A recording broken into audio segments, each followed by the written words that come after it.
اہل عرب جب شادی بیاہ کرتے تھے تو قدیم رواج کے مطابق دعوت کی تقریب میں شامل مہمانوں کی توازوں کے لیے بھنے ہوئے گوشت کے ٹکڑے کو روٹی کے اندر لپیٹ کر پیش کرتے تھے۔ اگر کسی تقریب میں گھر کے سربراہ کو پتہ چلتا کہ اس شادی میں شریک افراد کی تعداد دعوت میں تیار کیے گوشت کے ٹکڑوں کی تعداد سے زیادہ ہے یا زیادہ ہو سکتی ہے تو وہ کھانے کے وقت 2 روٹیاں گوشت کے بغیر ایک دوسرے کے ساتھ لپیٹ کر اپنے اہل خانہ، رشتہ داروں اور انتہائی قریبی دوستوں میں تقسیم کرتے، جبکہ گوشت روٹی کے اندر لپیٹ کر صرف باہر سے آئے ہوئے اجنبیوں کو پیش کیا جاتا تھا۔ ایسا ہی ایک بار غریب شخص کے ہاں شادی کی تقریب تھی جس میں اس شخص نے دعوت کے دن احتیاطاً بغیر گوشت کے روٹی کے اندر روٹی لپیٹ کر اپنے گھر والوں، رشتہ داروں اور متعدد قریبی قابل بھروسہ دوستوں کو کھانے میں پیش کی تاکہ اجنبیوں کو کھانے میں روٹی کے ساتھ گوشت مل سکے اور کسی بھی قسم کی شرمندگی سے بچا جا سکے۔ جنہیں صرف روٹی ملی تھی تو انہوں نے ایسے کھانا شروع کر دیا گویا اس میں گوشت موجود ہے، سوائے اس کے ایک انتہائی قریبی رشتہ دار کے اس نے روٹی کھولی، گھر کے سربراہ کو بلایا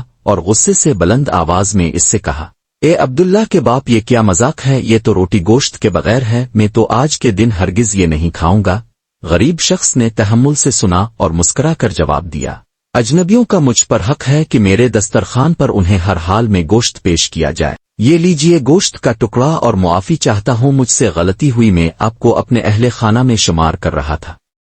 قدیم عربی ادب سے ماخوذ۔ ہمارے موجودہ دور میں ہم بہت سارے لوگوں پر بھروسہ کرتے ہیں، ان کو گھر کے فرد جیسا سمجھتے ہوئے یہ یقین رکھتے ہیں کہ یہ مشکل وقت میں ہمارے شانہ بشانہ کھڑے ہوں گے، ہماری پیٹھ پیچھے ہماری عزت کی حفاظت کرتے ہوئے ہر حال میں وفاداری نبھائیں گے، لیکن عین ضرورت کے وقت ہمارے اندازے غلط ثابت ہو جاتے ہیں۔ اس لیے اس بات کو یقینی بنائیں کہ کون سی روٹی کون سے بندے کو دینی ہے۔